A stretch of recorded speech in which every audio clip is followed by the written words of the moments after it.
పండుగల సమయంలో ఆర్టీసీ ప్రత్యేక బస్సులు ఛార్జీలు పెంచడంపై స్థానికులు ఆగ్రహం వ్యక్తం చేస్తున్నారు. మహబూబ్నగర్ జిల్లా కేంద్రంలోని హైదరాబాద్కు వెళ్లే డీలక్స్ బస్సులకు అదనంగా ₹70 వసూలు చేస్తున్నారు. మహబూబ్నగర్ నుంచి హైదరాబాద్కు ₹70 వసూలు చేయడంపై పురుష ప్రయాణికులు తీవ్రంగా మండిపడుతున్నారు.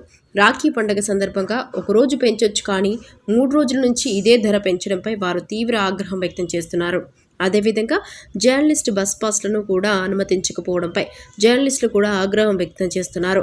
మహిళలకు ఉచిత బస్సు ప్రయాణాన్ని కల్పిస్తూ దాని భారాన్ని పురుష ప్రయాణికులపై మోపుతుందని వాపోతున్నారు. దీనివల్ల పండగ పూట సొంత ఊర్లకు వెళ్లే ప్రయాణికులకు ఇది మరింత భారంగా మారుతుందని వారు విమర్శిస్తున్నారు. ఆర్టీసీలో ఇది దారుణమైన పరిస్థితి ఉంది సార్. ఇప్పుడు మామూలు రోజులలో ₹160 చెల్లించేది ఈరోజు ₹250 బస్సు రేట్లు పెంచి దోచుకోవడం జరుగుతున్నది. మరియు డిలక్స్ బస్సులు ఎక్కువగా వేసి మామూలు ఎక్స్ప్రెస్లు ఒక్క బస్సు మాత్రమే చూపిస్తున్నారు. మొత్తం డిలక్స్లు అవి ఇవి ఎక్కువ ప్రియారిటీ ఇచ్చి ఈ మామూలు దాంట్లోకి పెట్టేసి ₹250 మా నుంచి దారుణంగా వసూలు చేయడం జరుగుతున్నది. కాబట్టి ఆర్టీసీ అధికారులు తొందరగా స్పందించి ఈ రేట్లని యథావిధిగా మార్చాలని మా యొక్క కోరుతున్నాము. పెంచిందంటే ఇప్పుడు ఏదో పండుగ సాకు తీసుకొని ఆల్రెడీ పండుగ మొన్ననే అయిపోయింది.